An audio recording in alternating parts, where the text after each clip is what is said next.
All right, and when we're live. All right, so we're really excited that we have this opportunity to be able to be together. We've just got about 45 seconds or so before we're going to go live on video. I just want to encourage you just to pull up a chair, reach out to someone, let them know that we're having this conversation. We here at the Greater Everyday Podcast are so grateful for all the love, all the encouragement, all the support that you've been giving to all of us. And we just pray that this conversation is one that really lifts you up and encourages you. We have some incredible guests in the studio with us tonight, and we're going to have a great conversation. So you want to make sure that you check this out and you share it with your friends. And we look forward to the questions and the comments that you share with us as we're here live on Facebook. Just about 10 seconds, and we're getting ready to go live. About YouTube. Oh, yep. And all the love for everybody on YouTube. Hey, YouTube, you know we love you. As always, we're so grateful to have you here with us on the Greater Everyday Podcast. This is a place where we deal with the real issues. Yes, what's up, what's up? And we deal with the real issues. We don't demonize anyone. We don't deify anyone. We just seek to really deal honestly with what's going on in the world as it is. And we try to have a real conversation, and faith informs everything that we do. Our goal at the end of the day is that you would be inspired to be greater in your faith, greater in your understanding, and greater in your engagement in the world that's around us. So we're super excited tonight.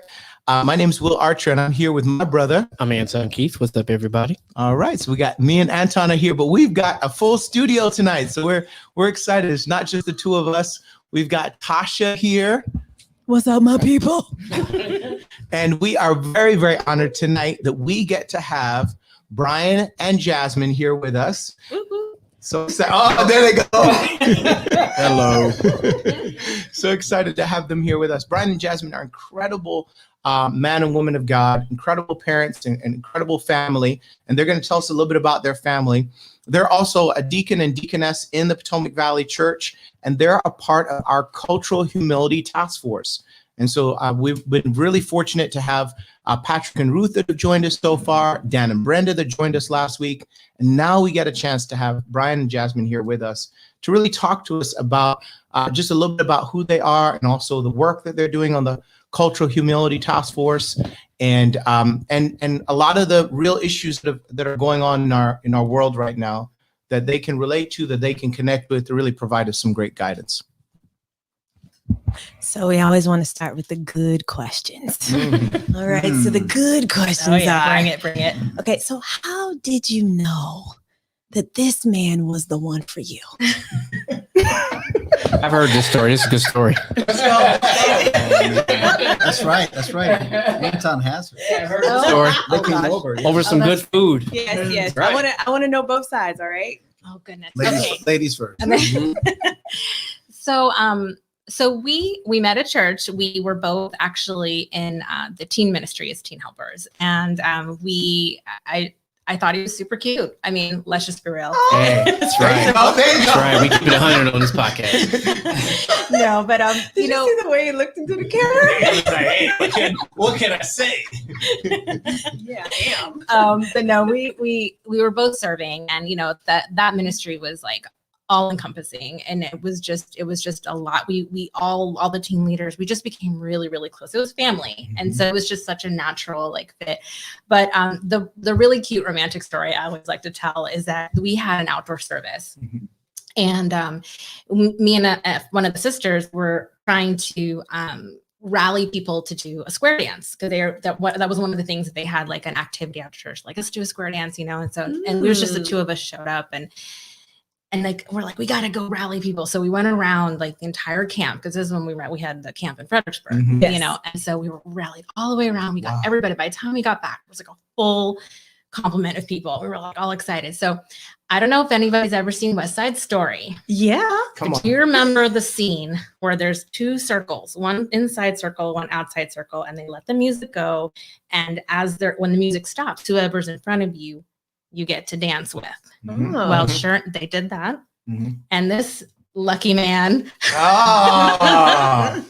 ended up being my dance partner. And well, yeah, the rest is history. And they've been dancing ever since. Oh my goodness. Hold on, wait a minute. So you took a square dance?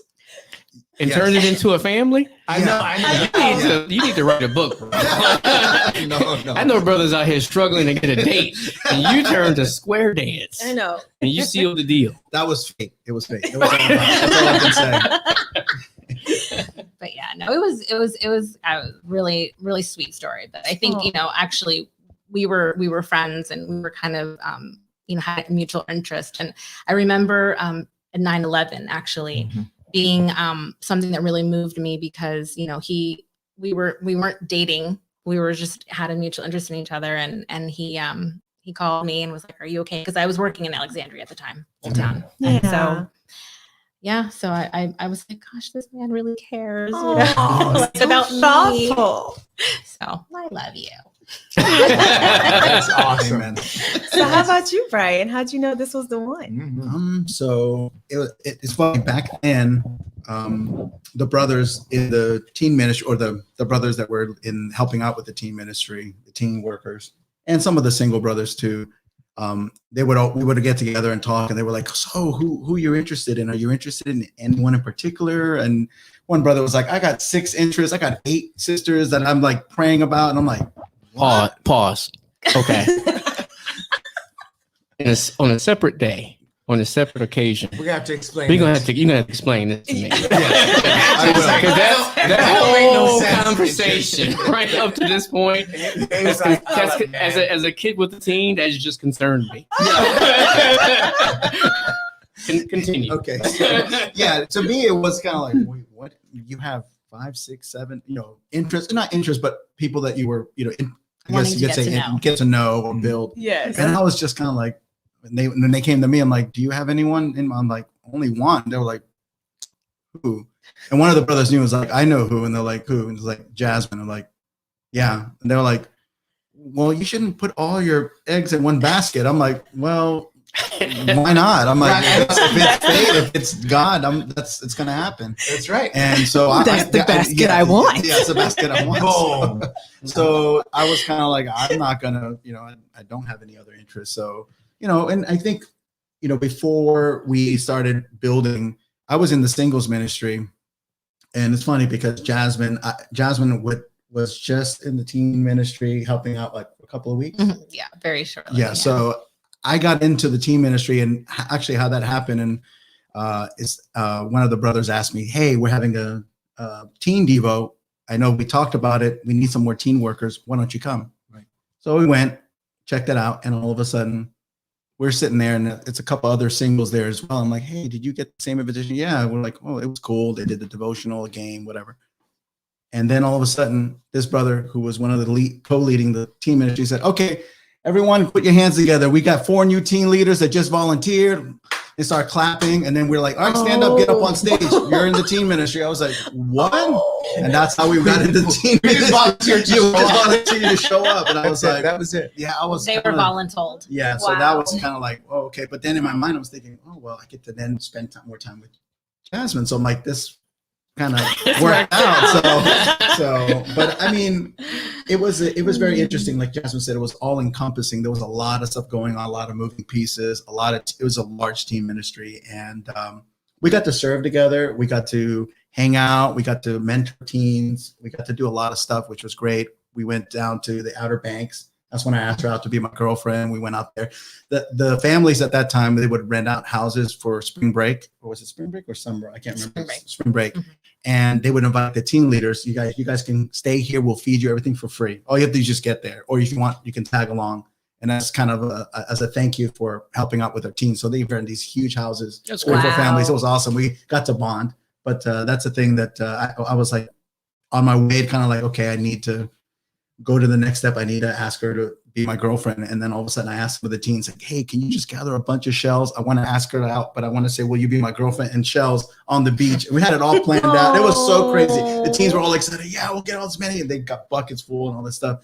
It was funny because when Jasmine saw the question, I guess they didn't have enough. It said G-friend instead of girlfriend. So they didn't have enough shells. That's what you get when you have teens helping. But it was a memory. It was a great memory. No, we were serving together was the best way to draw us closer together. And so for me, I think that was great because I got to see her how she was. I always noticed with her, she was like super encouraging. When she would go on dates with, before we even started dating, she would go on other places. I'm like, man, Jasmine's awesome. And she made me cookies and this. I'm like, she was super encouraging all the time. So I'm like, that track. And also that she was very out of herself. And I was very introvert. She was very extrovert. I'm like, I'm not like that, but I want to be. So I even tried to learn how to do salsa dancing. One of the brothers in the team ministry was really good. So I was like, come over, I'll teach you.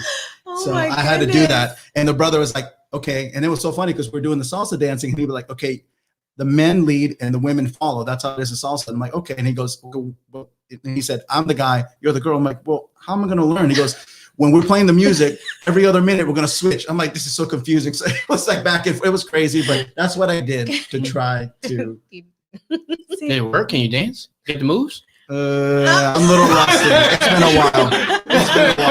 It's been a while. Used to have the moves. I used to have them. Okay. All right. Enough to get her attention. Be like, I'm trying. So Yes. A for effort. yeah. A for effort. It sounds like to me this was pure determination. You knew who you wanted from the beginning. Yeah. Day one. Yeah. Oh, that's what I'm talking about.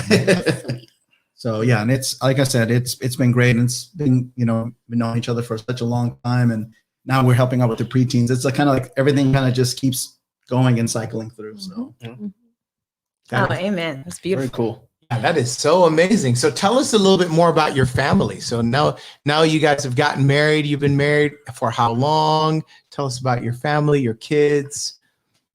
So we'll I'm trying to count. while I count. No, I'm just kidding. No. So yeah, we got married in 2004. So we're coming up on 17 years, and yeah. So we have two amazing kids.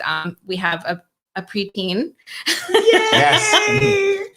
We have a tween preteen. Yeah, she's amazing kid. She's 6th grade, Vivian. And then I have my son, or our son, right?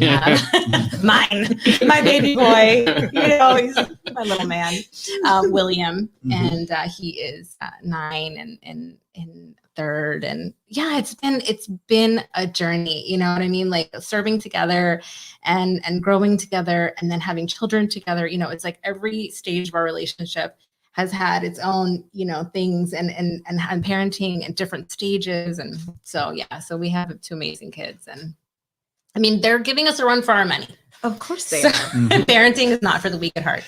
Yep. So, I know. I was thinking, like when you just said that, parenting is so hard. I didn't have the pleasure of like growing up in a nuclear family. Yeah. And now that I have, I understand. Like I cut my parents so much slack now. oh my goodness. I'm like, you know what? I used to, if you're a young person, you're like, man, my parents are awful, right? Because they weren't around. I'm like, where are they? What are they doing? And I know they didn't have the best start, but like now, having having a teenager, having a preteen too, I'm like, you know what? It's all right, guys. I understand. Truthfully, I get it. Never mind. You know what? I used to be mad. It's all, I forgive you. I understand. Because doing this and trying really hard to do it right, you got one out the door. I don't know that he's out the door, but almost. 1 foot out, 18. 1 foot out. We have an adult. We have an Even adult. adult that you're We still have an taking adult. care of. Yes. Okay, roger that. No, we're All right. supporting. We support adulthood. He's in the process of adulting.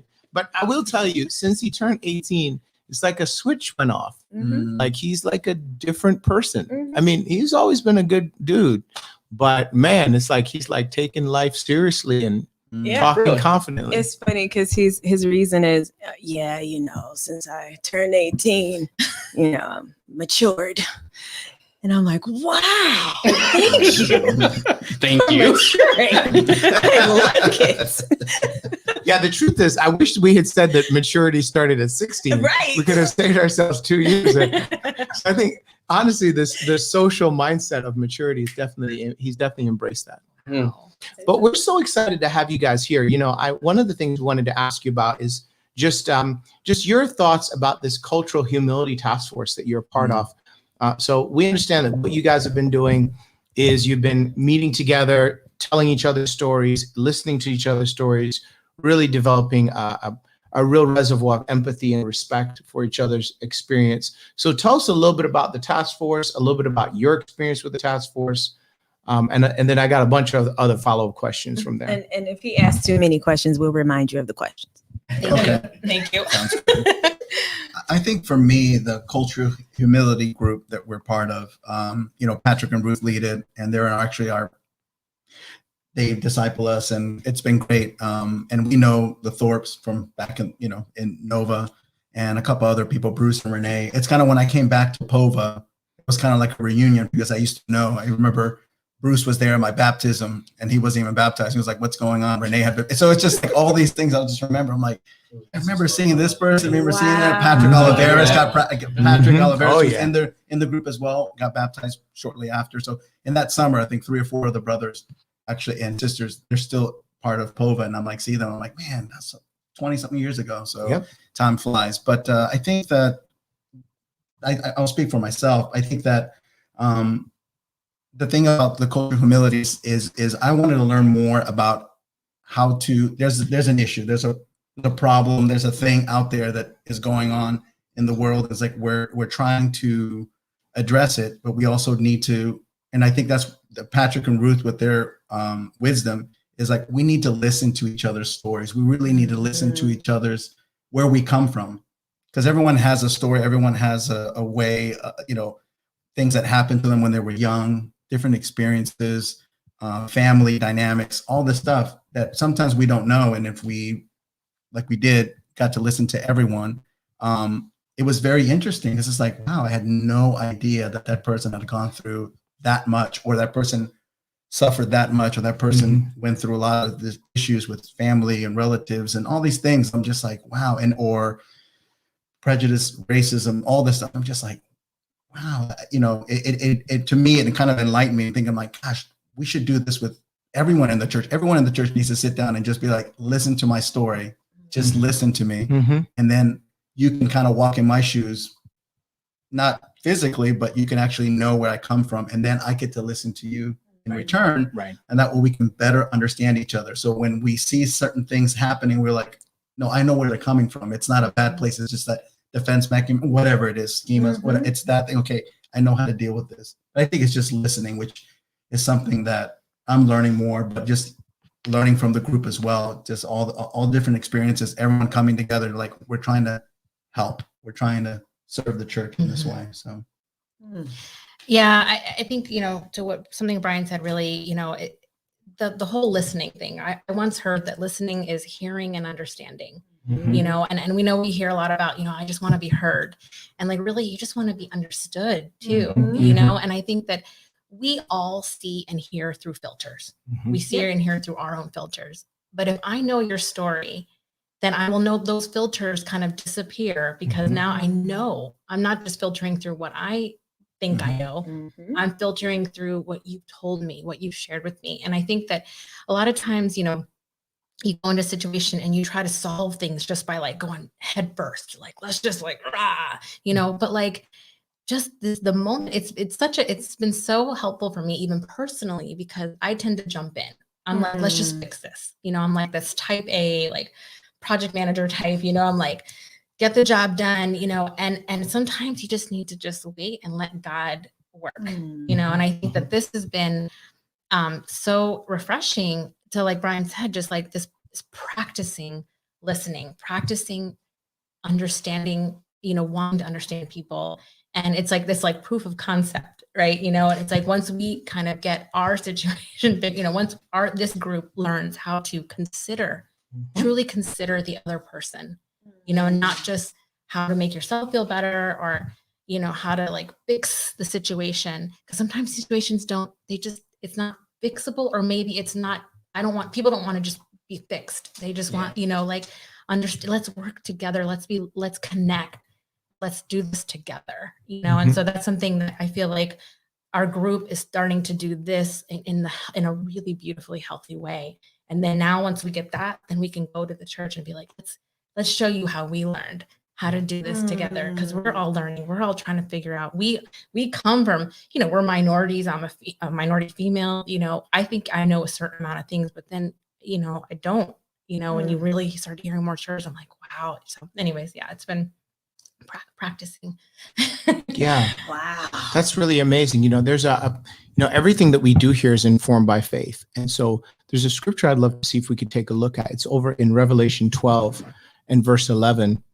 And, in Revelation 12:11, it's really, John, through the inspiration of the Holy Spirit, is really casting a vision to give us a sense of the contest between heaven and hell that's happening in real world terms. And what's amazing is the way that we overcome the evil one. It says that, in verse 11, it says they triumphed over him, referring to Satan, by the blood of the Lamb and by the word of their testimony. They did not love their life so much as to shrink from death. And so there's such power in our stories, in us telling the story of the gospel, us telling the story of the gospel lived out in our lives and God's grace towards us.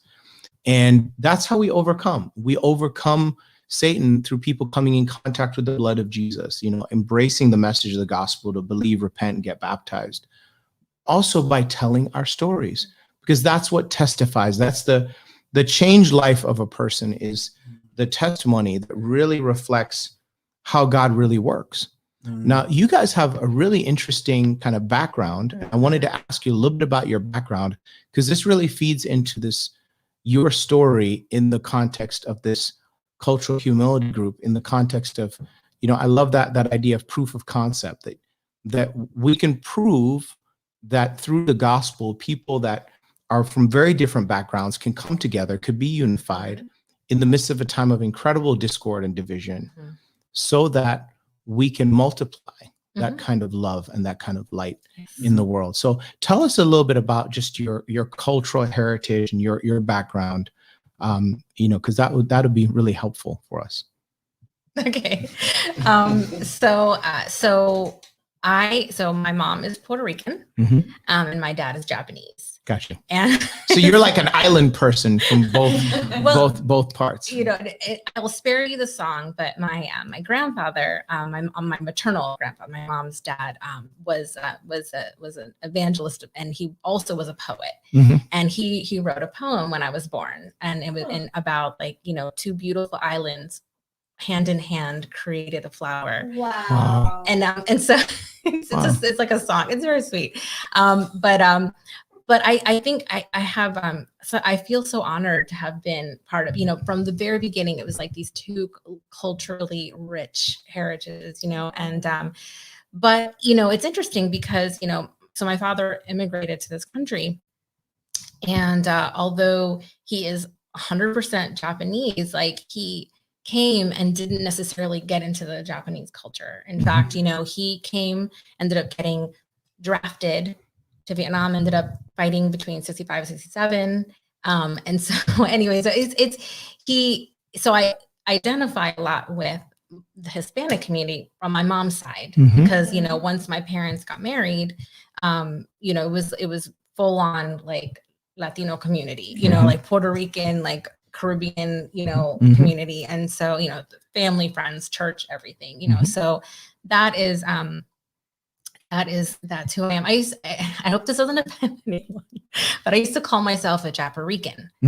So, Mira, that's good. You call yourself what you want to call yourself. Japarican. So I was like, Japoriqueña, Right, that's right. So it's, because I was like, man, that's who I am. I'm like this blend, and I used to be I felt so proud of the fact that I'm American with this culturally rich, so. That's awesome. That's my jam. That's it. Now tell us about. So we can't say Japarican, right? We can call you Japarican. Yes. I don't Can know. you say that? Japariqueña. Can you say that one more time? Japoriqueña. Japariqueña. Japariqueña. Yeah, that does sound a little bit better than Japarican. Yeah. I'm gonna stick with Jasmine. Yeah. Awesome. Yeah. Both my parents are Peruvian, so they're both from Lima, and my dad's actually half German. So it's funny because when we go to Peru, my cousins always tease me. They go, "You guys don't get any sun up there in the U.S. because you're so pale." And I'm like, "What do you mean?" I'm like, "Because you're so pale," and it's because of the German. So my parents both came from Lima. They came up here in the 70s for student visa. The funny story about that is how was born and, you know, how they stayed here is they were here on student visas. And I think after like the first year, I'm not really exactly sure when, it was closer to the time when they had to go back, when their visas were about to expire. And my dad ran into an old friend of his from Lima that was up here doing the same thing. But he said, I'm not going back. I'm staying here. And you know what I did? I joined the Army. I just went to recruiting thing. They're like, we'll make you a citizen if you join. Sign on the name of the. He's like, and my dad's like, really? So they were talking and everything like that. Then he went to the recruiting office. At least that's what my parents told me, and he signed up without telling my mom. So he came up to my mom and said, in 2.5 weeks, I'm going to basic training. We're not going back to Peru because with these degrees and everything we're getting here in the U.S., there's no jobs. Unemployment skyrocketed at that time in Peru. So they're like, we're not going back. We're going to make our lives here. And he went. And my dad said to this day, it's like one of the best decisions ever made was join the Army. So I was in the Army for, I think, a little over 30 years. We traveled all over. So the Army brat went to Germany for 8 years when I was, you know, preteen and stuff like that, or going into my teen years. So learned a lot, traveled a lot, got to know people, and every 4 years, meet new people, new friends and stuff like that. So I got to meet all kinds, and it was great because I think for me, I told my parents this. I said, you know, I'm glad we got to kind of go around and be at different places, and went to Germany, traveled all over Europe when we were there, because it was like my mind got even bigger. Like, wow, it's like, because when we came back to the States, I remember talking to friends in high school, and they were like, oh, I've never been outside the East Coast. I've only been outside of Virginia once. And I'm thinking, you need to get out. Like, there's so much more out there. Absolutely. You need to go down to South America, go to Peru, go to the Incan ruins, and that Cusco, and then Germany. And I was just kind of like, I was grateful to my parents, because they told us, even when we were traveling through Europe, sometimes we'd be like, I really don't want to go all the way down to Italy, down here. And my mom like, you're going. You're gonna remember this, and you're gonna be grateful for it, and I am. So I'm proud to be a Peruvian, German, I guess, but mainly Peruvian background. But born here, I was born in Alexandria, and like I said, and I have 2 other brothers too.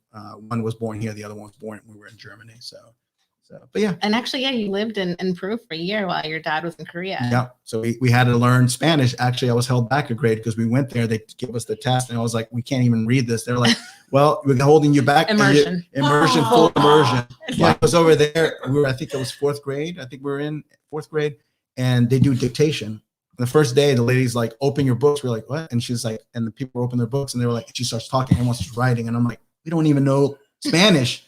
We're telling my mom, like, we made a mistake. We need to go back to the States. We need to go to Korea. So my uncles and aunts for like the first 3 months, 4 months, they came every day, like cousins, everything, and teaching us Spanish. We're watching soap operas, and they're like, you'll get this. In 3 months, we learned how to write it, read it, speak it. So full immersion. That's real. Here I am, 13 years in, and still nothing. Still nothing. Hey, if someone said you couldn't eat without learning Spanish, I bet you would learn Spanish. Pollo, por favor. No, that was fast. That was real quick. Mm-hmm.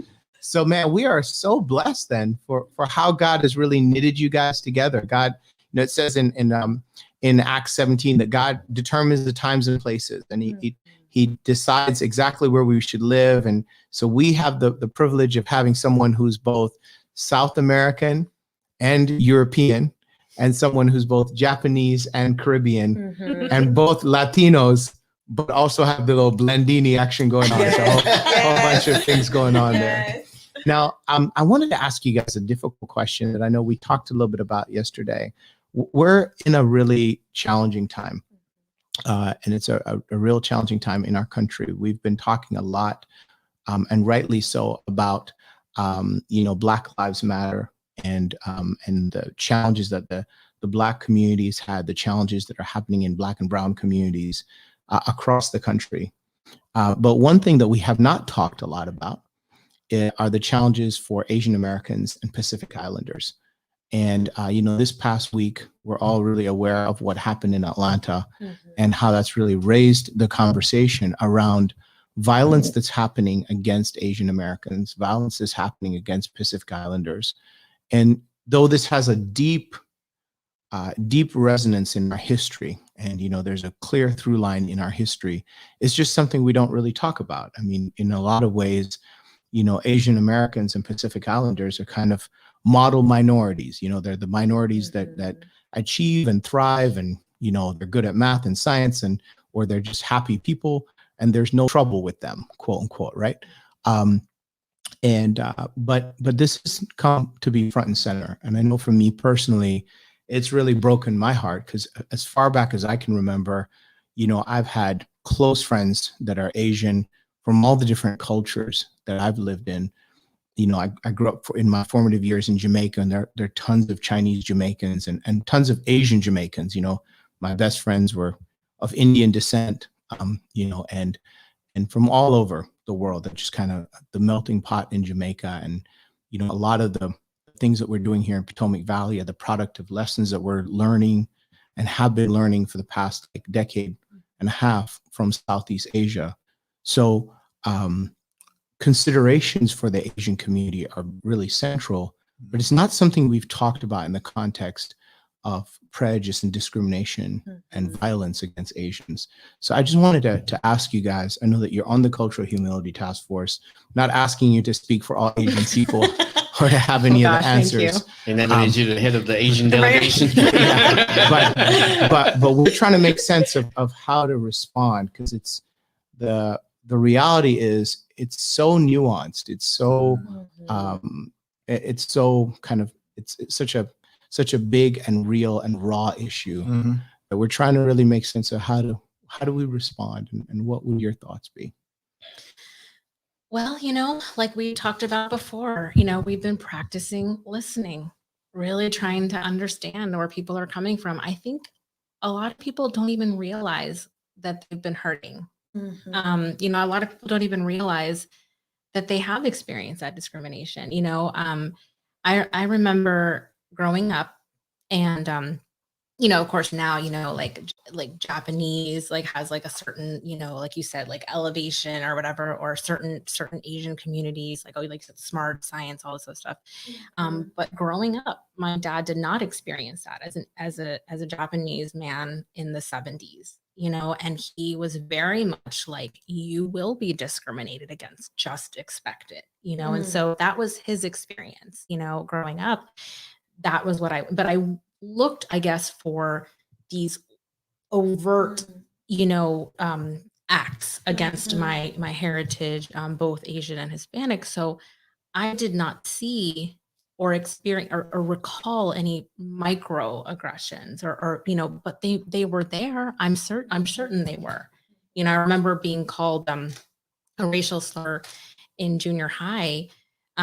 But you know, me and my, I don't know why, but I was like, that's the wrong country, you know. Like he was calling me a racial slur from another Asian country, and I'm like, I'm Japanese, you know. And so but you know, I think That's a good clap back though. That's, if you're gonna respond, that's sir. You're not even accurate. You're not even accurate. Geography. Not their Go to strong class. You know, so I think it's just really truly just getting out there and creating awareness and saying, hey, you know, this is, it's okay to ask and to see if there was something there, you know. I think a lot of times people, you know, think, well, because I wasn't, you know, harassed or attacked, then you know. And then I think even for me as an Asian American, you know, half Asian, I think, you know, I feel guilt, you know, like maybe, you know, I haven't carried it with enough pride, you know. And so, you know, there is just, I think people just need to be heard and not put in a box like, this is what happened to you, you know, so go, you know. And it's just like, no, just like, let's just have a moment of mutual understanding, and so that people know that there is a safe place for them to say, you know, yes, I feel this, or no, I don't feel this, but maybe I feel this other thing, you know, and not be judged for, you know, maybe the other thing that maybe isn't as you know, as expected, you know, in the situation. But yeah, that is, I'm still wrestling with it myself. You know, I don't, you know, having right, you know, on the heels of all that has, you know, arisen and been and learned, you know, in the last, like, you know, several months with the Black Lives Matter movement, I see this and I'm thinking, how do I reconcile, you know, because there's this huge thing that has happened, and now this, and I'm still wrestling, but I think the first and best step is to just create a safe place for communication and listening and just allowing people to have a voice and not tell them what kind of voice they need to have, but just have whatever comes, Yeah. Well, I think I was just looking at my phone. That's what I was digging through. I'd read an article actually this morning on Time Magazine, and it was an Asian woman, a columnist, and basically she said, "I'm tired of just being not told. I'm going to say my piece now because we've been held back and suppressed." And she goes, "Now we need to say something. We need." And kind of in part what Jasmine's saying, and piggyback off what she said, I think we need to listen. I think that community think, oh, like you said, the stereotype, oh, they're smart, there's everything, they're successful, a doctor. But it's like almost they're still being suppressed somehow, some way. And they're like, we're not now with all the stuff that's been going on, like you said, in Georgia and other places in New York City, all these reports coming out like, wow, the attack on Asian Americans, it's gone through the roof. And I'm thinking we need to come to the table and like, we need to listen to you. What's going on? Because I think it's sometimes too, it's easy to say, well, that I never experienced that. So it's almost like saying, well, I never experienced it, so I don't know what that feels like. But we need to kind of talk, let me see it from your side, because maybe I'm not seeing it, but now if you tell me and you talk to more and more people, you're like, wow, this is actually this is actually happening. Now that I know, I can't turn away and say, well, now you know the truth. It's like, the gospel, that, and Jesus, like now you know the truth. It's like you can't either for the truth or you have to be able to. Can't ride the fence. You can't. Right. You can't be like, well, you can't. I didn't know. No, you knew. Now you know. What are you going to do about it? What are you going to do to help? How are you going to find a solution? Yeah, and don't just jump to conclusions. I think like we're so quick to want to just put a Band-Aid on things. Yeah. Right. We're so quick to just be like, okay, sorry. Just what do we need? Can we just like connect? Can you just give me a place? And and I think a lot of times people, it is nuanced. I think that's a perfect word because like you said, there's been a lot of success in certain communities, in certain Asian communities. But and this is just a thing that I watch a lot of movies, but a lot of times, there's not a lot of representation in Hollywood for Asian Americans. And I even think one of my favorite 80s movies of all time, like, was Pretty in Pink. And there's this character, Long Duk Dong, and it's like a joke. He's this Asian guy and he comes and it's a total joke, and it's like, I think back and I'm like, oh my gosh, and I'm Asian. I should have been offended, or like, another great movie from even before that, Breakfast at Tiffany's, and Mickey Rourke played the Asian character, and just like, so, but that's just a sliver in Hollywood. But I think the point is that I think it's nuance and just to listen and not be like, but you have all this, don't be mad because you got all this. Yeah. It's like, but I want to be a complete person. I don't want to be a stereotype, even if the stereotype is good. I just want to be known for me. And so I think that we start there. I think one of the bigger issues is that because of that, I think we're going to head it towards like tribalism.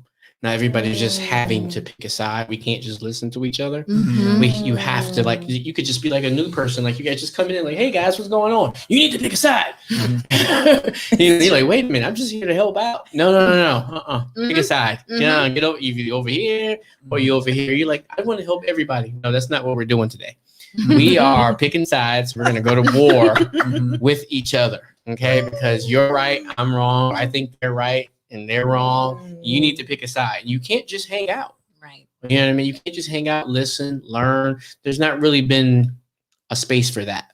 It's always you had to like either be quiet and pretend like you didn't really see what was going on, or you had to be all in and kind of hate the other side or whoever the the enemy was or whoever you thought what was going on. So I mean, I think we're in new uncharted territory where we're starting to not just kind of like, I want to say put up with each other, because we've always been around each other, especially in this country. We've been around each other, right? For a long time. Everybody's been around, maybe in different parts of town and this and that, but usually because of work or something else, now, it's just been like, okay, the black guys over here, the Asian guys over here, the white guys are over here, the Hispanic guys are over there. And, but now it seems like we're listening.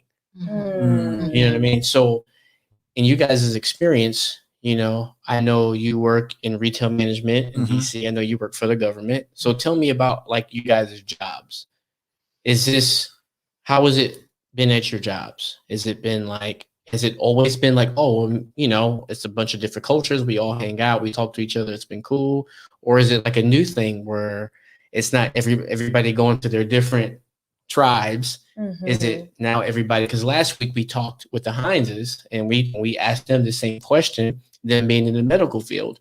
And they basically said, yeah, this is all brand new. We're learning new things. I've known this person X amount of years, but only now are we sharing things about our culture and trying to educate people and, saying things like, this is why this offends me. This is why, instead of just assuming, oh, they're not going to care. You know what I mean? So just tell us about, you guys' work experiences, and have you noticed anything different? So, Ladies first. Brian's like, give me time to think about it. So I do work for the government. They're a client. So I'm a government contractor. I work for one of the consulting firms in the area. And so they are really advanced in the diversity and inclusion like programs. Okay. So there is like a lot of activity around, as soon as things started happening, it was like they spun up. It was like this machine of like, producing like programs. Now, and if you've ever worked for a large company, there's like what headquarters or CEOs want to do. Then there's like what's happening at ground level, right?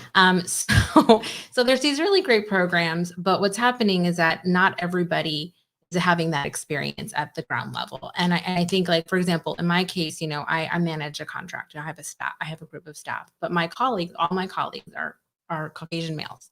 Okay. So I'm the only one that looks like me with my body parts. So, it's very interesting. Now, I've never felt, but I do sense, for example, like as a woman that I am, probably there's a discrepancy probably in salary, but it's not something that I have like, but the other thing too is, so I have a couple folks on my team, and they're 2 African-American women, and it's very different experiences, and so of course they feel completely support. I've done everything to support and provide them a safe place. One of them works on a different contract as me, so I administratively, she reports to me, but she's on a different contract, and she has actually been part of a lot of diversity inclusion groups. So she's learned and has taught me a lot of terminology and awareness that she's learning. And one of the things that she expressed to me is that she did not feel psychologically safe, and that there was not a place for her on her team. And so it's been really hard, because it's like, I want to help her, and I know the people she's working with, and I just think it's a lack of understanding and awareness. Like, there's not from her or from the team, her teammates. her team. Okay. Because she's expressing to me some concerns that she feels. She's like, I'm treated differently. But she's like, and I can't say that it's racism, but I'm being treated differently than the team.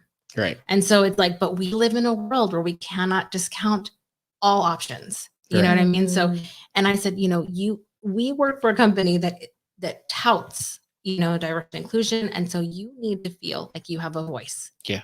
If you are concerned that there is even a possibility, we need to report it. And we need to do something about it. Or she's like, well, let me see, because she knows, they say no retribution, but right. That's a hump that every company has to deal with. Right. You see, like, we have 2 whistleblowers now living in Europe somewhere because of things that, that they've discovered. And, they know that if they come back probably a week or maybe a day after they land here, they're probably going to disappear again. And you see it happen in companies all the time. A person, whistle blows, and then they get fired or demoted. I just saw in PG County Police, a female officer got passed over a couple times, and then she made a complaint, and then after that, her career just tanked. And it's, you think that like, wow, 2021. Yes. In 2021. So I don't, that's a different topic for another day, but that's another, when we start to have these avenues where we talk, that's going to be a thing. Like, well, I don't want to say anything. You're going to be leaving people out because they're like, I'm not getting in that group because somebody's looking like, who in that group? Yeah, I ain't giving none of them raises. So and that's the thing. It's like she's a fan, she's fantastic. And then of course the other one, doesn't have necessarily that experience, but she works with me. And she and so it's wonderful that I work in a company that provides all those opportunities. But it's always trying to marry, right? Yeah. These great policies and programs to like people actually believing and doing and practicing it at the ground level. And so, but I'm like, no, we're gonna, I want you to feel safe, period. End of story. I got your back, so but do I even have the advocate, the sponsorship that I need, because I was talking to my boss, and he was like, okay, well, let's, I was like, see, I'm already. That's the problem because everybody, this is, this is so brand new that everybody has to just say, I want to go down this road. I want to put my foot out there. Yeah. Right. Like, I don't know. What do I do? Like, I want to help. I do. I want to help you. What if I get fired? Like what if, cause I come to work on time, like what if all of a sudden everybody, they're looking at my time stamp now, like, wait a minute. It's, what though? I'm so glad that you're in the room, and that you're at the table, for these women that are, that you see that clearly need someone to step up for them. That's amazing. And I think about that. That's, you're talking about, do I have somebody? You probably don't have somebody, but you know what? You are in the right spot, to be able to show these women that what they're feeling is real. It is not imagined. And we always know, when we're being treated differently. We know when it's bias or racism, or we know we might not be able to put our finger on it or even prove it. That's the part that sucks, but we know it and we feel the effects of it. And to be able to have someone that you work with that is a woman and understands that is such an incredible gift. So I just want to thank you for being that for them. And I'm going to pray for that to be there for you. Thank you. But also too, I did not forget about you, Brian. Please tell us, what's it like? So retail, I've been doing it for a long time, over 20 years. And yes, I've seen all kinds of stuff.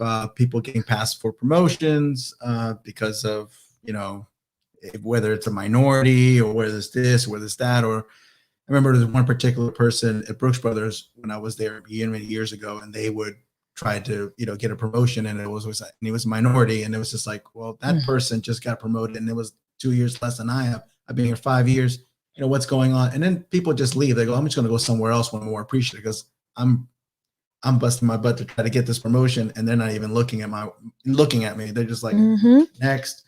And I would tell them, I said, you know what? You need to do what you need to do to get to a company that's going to appreciate you, and, people would leave. And it was always disappointing because you would think, oh, these people are working so hard to get these promotions. They're doing such a good job. Promote these people. Don't promote the people who don't have, half of the experience and don't really know the job, and they get the position. You're like, wow, come on. This person doesn't really know much at all. But how is that helping the company anyway? It's so backwards. So you see that in retail. And right now where I'm at currently, it's a family-owned business, and it is different. I pretty much get to call the shots at the store. I have a lot of autonomy, and I have two guys under me, and one guy is Caucasian and one guy is African American, and I get along with both of them. And both of them are on the other side, politics-wise, completely opposite ends. And it's just amazing. It's just like wow. I'm like, he tells me something, and I'm like, okay, and I just kind of have to okay, we'll listen to both and try to reason or try to say, well, okay, that's great. That's what you believe. But I think for me, as you know, being a disciple, I'm like, okay, I have to be the example. I have to be the peacemaker. I have to be the one to, as the manager, be like, I can't take sides really, but I got to listen to both and try to help. Be like, okay, offer solutions. And I think that, you know, they both like, you know, you're a great manager. It's amazing because they're both coming from different things, but they always say, you know, we get along really well. We work really well together, work well with the customers. But I think that I've seen it in retail where it's like people get passed on for promotion, or people that have been there 20 years, like, I really wanted this, but they gave it to this person just literally just got on the company 2 years ago. And they would just get bitter and be like, I'm out of here. And I'll be like, man, all these good people are leaving. You want to keep the good people that have been here for a long time. Yeah. You know, but companies sometimes don't look at that. They look at that as like, oh, they're so-and-so. I know them. I know their family. I'm like, but that doesn't mean they're qualified for the job. I mean, that's even happened to me at, you know, one company where I was working and I wanted to go into management. And then all of a sudden I got an opportunity to go to another company and become the store manager. And it was so funny because when that happened, I put in my 2 weeks a notice, and the manager went to the district manager to say, hey, Brian is leaving us. He's been here for a while. He's leaving us. And the district manager was like, oh, where's he going? He goes like, he's going to this company. He's going to be the store manager. He goes, and the manager told me, it's like, the store manager? He's only a key holder. He's only like a supervisor.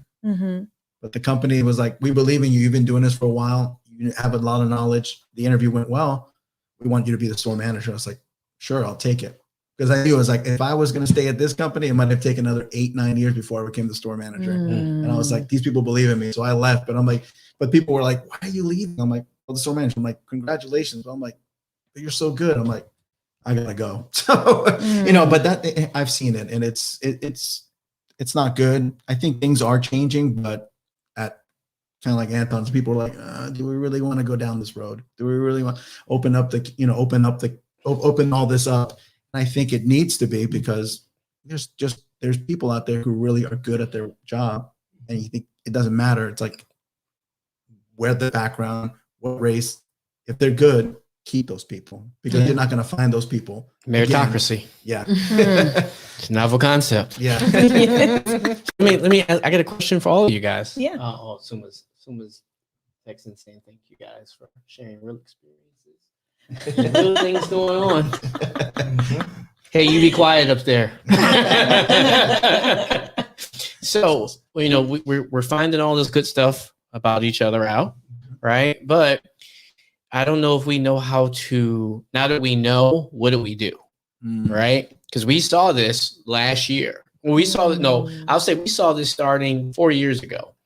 Because if you saw a guy, right, and he had a red hat on, you immediately, your brain was flooded with so many things.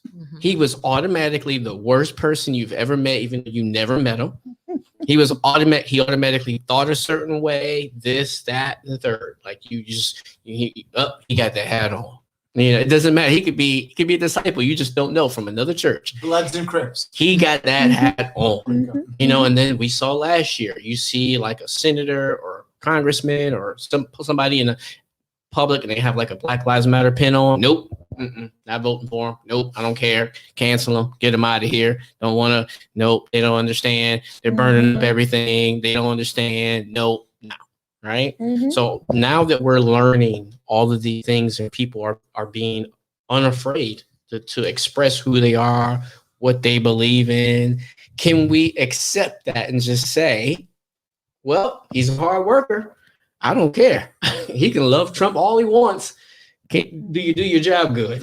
Yes. Okay. I don't care. You know what I mean? I love him anyway. You know, he might, you know, he thinks Obama's the greatest thing since sliced bread. I don't care. You know, he makes a mean brisket. I'm going over to his house. Are we capable of doing this? Because that's like the next logical step. We've learned everything we learned about each other, right? And we're like, okay. But does that make you say, now that I know, thank you for sharing, stay over there? That's fine now. I'm going to find me a new family group. You know, Mm. can we take that information, process it, and then continue to build from there? The truth is, I think we could, but I don't know if we will. You know, I think we could, and I think this is where the gospel really is the answer, right? I mean, because the truth is, we as Christians can forgive the unforgivable because we've been forgiven of the inexcusable. I mean, if you're responsible for someone's child being killed and they still love you, that's pretty wild.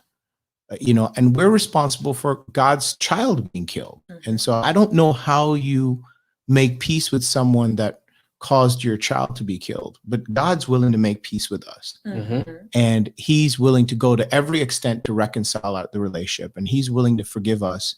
So I think it behooves us then, and it's an imperative of being a Christian that we are able to forgive. But what's interesting is sometimes when people are talking about forgiveness, they want forgiveness without acknowledgement of the real facts. You know, like this, Ignore the let's facts. ignore the facts. Like, truthfully, like, Asian hate is wrong, and actions against the Asian American and Pacific Islander community is wrong. You know, Black lives actually do matter. Mhm. You know, I mean, that is a real thing because of who God is, because all these people are made in God's image. You know, being a Republican does not make you a racist. There are racist people who are Democrats and Republicans and independents and unaffiliated. You know, racism can be repented of. You can change, you know, like, it's possible to do that. But I think that's where, you know, it's my conviction that the church really is the answer for this moment, because what is happening, Anton, is we are breaking out into tribes. Tribalism is real. And there are people that make a lot of money by fueling the fire of tribalism. And there are organizations that get a lot of press from fueling the fire of tribalism. So I think we've got to really step up and do what Brian was talking about. We've got to be the peacemakers. We've got to be able to have two coworkers, one who has one ideology, the other who has the other ideology. And we really are managing the conflict. You know, that's what a peacemaker does. And I think that's what's so exciting for me about this cultural humility group, and so exciting about the community that we're really trying to be. Not that we've achieved, but we're trying to be. But I'm with you, bro. I'll be real. I don't know if humanity makes this turn. I'm betting on it. You know, Yeah, and that's all. I think that's all we can do. Yeah, Is but try to be part of the solution. we can't. But we're definitely outnumbered, I think, because there's no money in it. Right. Keeping it 100. Hey. If we all get along, there's no money in it. Mm. There's nothing interesting on the news. There's nothing good happens on the news. You know, you don't show anything good on the news. You know, we just saw, you know, like now the president tripped up the stairs, and that's the most important thing that they ran constantly. I just want to say I'm yesterday. really happy that that's the most important. Yeah, thing. yeah, I get it, right? I just want to say Yeah. I'm going to support that narrative. Yeah, I mean, I'll keep watching that over and over again. But I see, I hear what you you- though, Mhm. Anton. I hear you, Anton. Like I think that we have to try, even in like this microcosm. Yeah. You know, and I used to always say, I used to always hear people say, you know, start with your family and then radiate to your neighborhood and then radiate to your community. And you know what I mean? It's Yep. like, I know this sounds really hippie like, but I mean, like, love has to be, you know, I mean, and love, when you go to the scripture, is action. You know what I mean? And so you forgive, you know, and you know, I think about conversations I even had at work where, you know, I have a former colleague who was like a mentor to me in many, many ways, an older gentleman. And he was on the other political side of the spectrum as me. Mhm. And I remember one day, you know, I tried to avoid it. I had everything else under the sun we'd talk about, but I would avoid this. But at the time, the issue was the wall, the building Okay. of the wall. And he was on one side of the argument and I was on the other. Mhm. And I could hear him on the other side talking on. I was like, okay, we got to talk about this. He's like, okay, let's talk about it. And but it was because we had such a mutual respect for one another, because we had a relationship. He heard me, I heard him, and I actually was like, oh, I understand where you're coming from. I don't agree. Yeah. But I don't demonize you for it anymore. Not that I was demonizing him, Right. but I was like, oh, if other people that I have been demonizing are thinking it because of the way you just explained it, Right.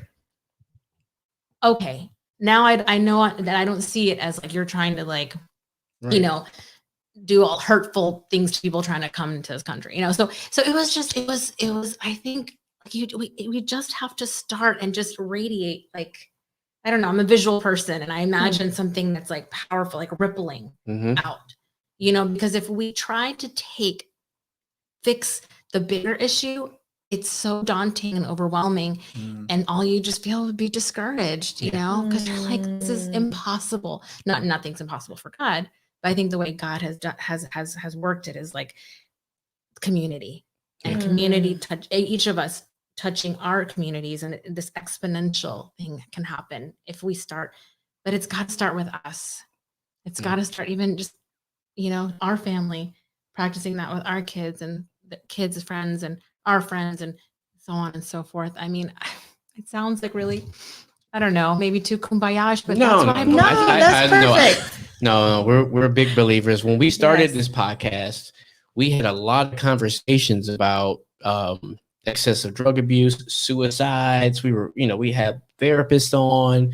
I think a lot of the hate that's in the world right now is conjured because people don't love themselves. You know, and they're looking for, looking for something in a form of drugs, alcohol, you know, all this other stuff. And I think you're absolutely right. I mean, you mean, if I hate myself, I have no qualms about hating you and anything else that you want to stand for.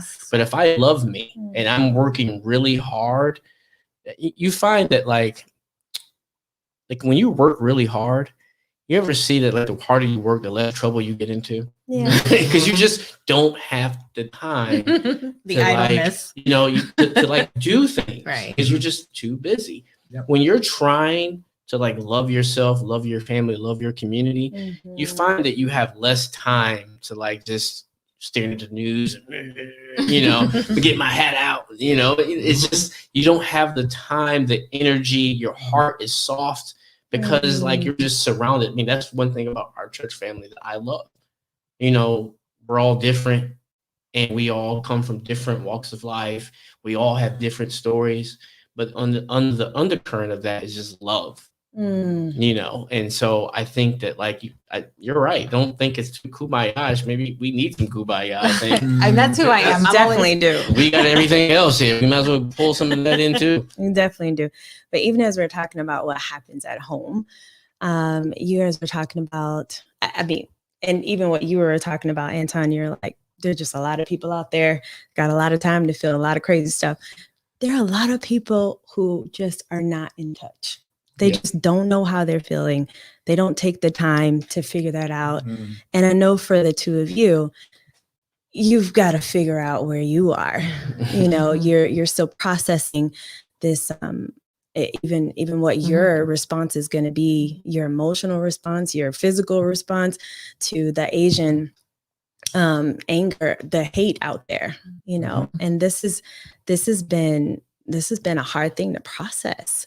What do you guys do as a couple to help each other to process? Because I've noticed when there are couples that are from two different cultures, one may understand one side of it better than the other. Or it may be hard to talk. It may be something you don't really even talk about, don't even really notice. And then when it does come up, it's hard, So just want to see how you guys get in touch with how you're feeling, or how you guys are able to help each other to work through that. I can say that for us, I mean, one thing that we definitely do, we try to communicate as much as we can, like how we're feeling or something like that. Even sometimes if we're getting into like an argument or just disagreement, we always come back to it to try to talk like, hey, let's resolve this. Definitely praying about it, or as often as we can about the issues. But I think also having a network of people, having a community, having friends, having deep relationships where you can actually share, like, I'm going to spill my guts right now, and then you share, or you could pick up the phone. I think that is key for people in the church, outside the church, but I think in the church, the people in the church should really be like, I'm going to strive to build these connections. I had 2, 3, 4 people that I can talk to. And I know that sometimes it's hard, or I had someone, they moved. And I look at the example of Jesus. He had 12 apostles and he was perfect. He had 12 people around him all the time. I'm thinking, okay, if Jesus had 12, I need to have 50, but that's not feasible, but I need to have at least a couple people that I can talk to and share. And I think that Jasmine and I, we do have relationships here, Potomac Valley.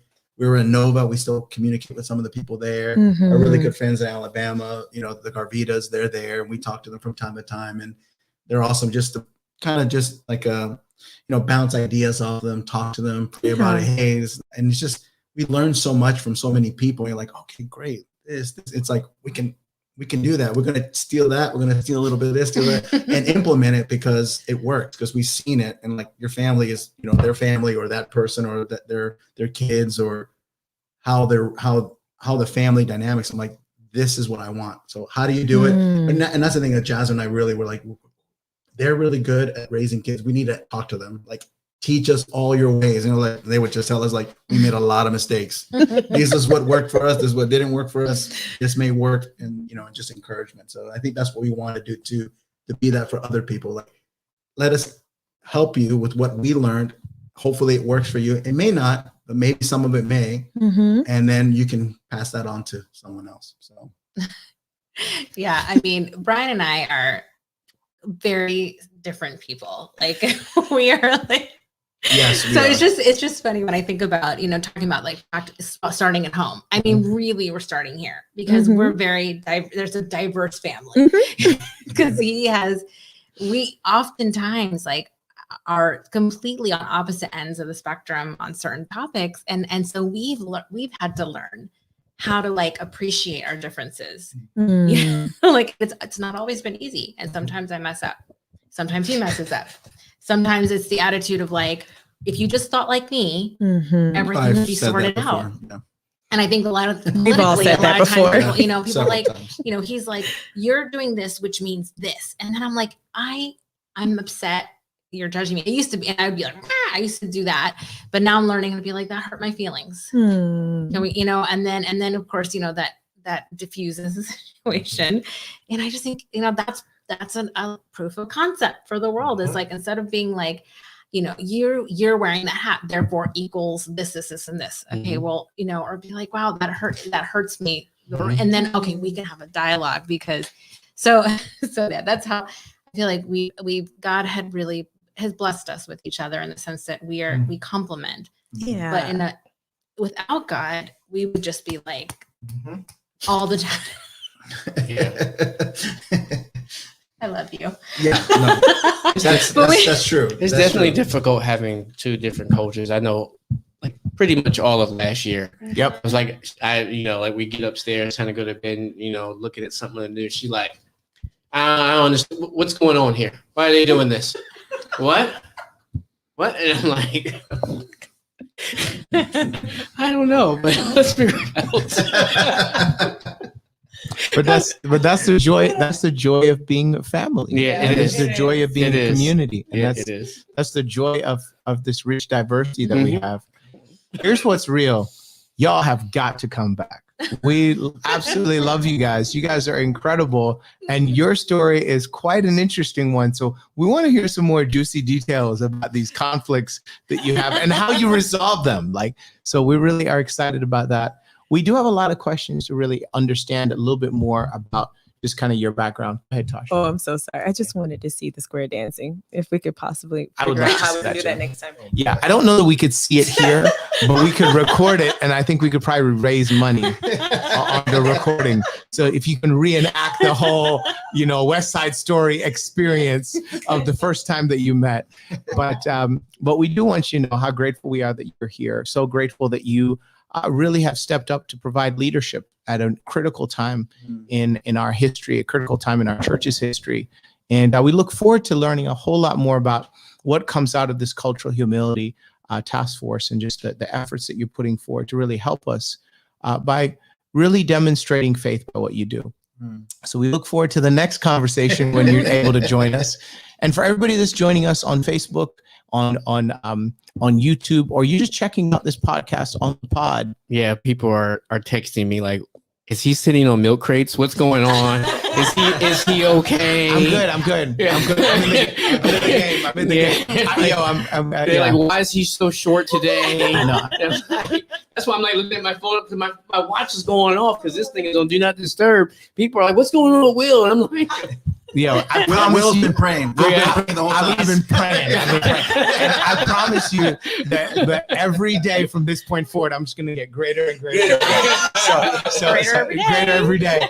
So as always, folks, thank you so much for joining us for the Greater Everyday podcast. Again, this is a place we just talk about real issues. And we're grateful that you could join the conversation. Next week, we're going to keep the conversation going, and we're going to continue to meet some more of our members of our Cultural Humility Task Force, and be able to dive deeper into really being what God calls us to be. We hope you have an incredible Sunday. Or whenever you're checking this out, we pray that your day will be greater every day. see you guys. Peace. Bye.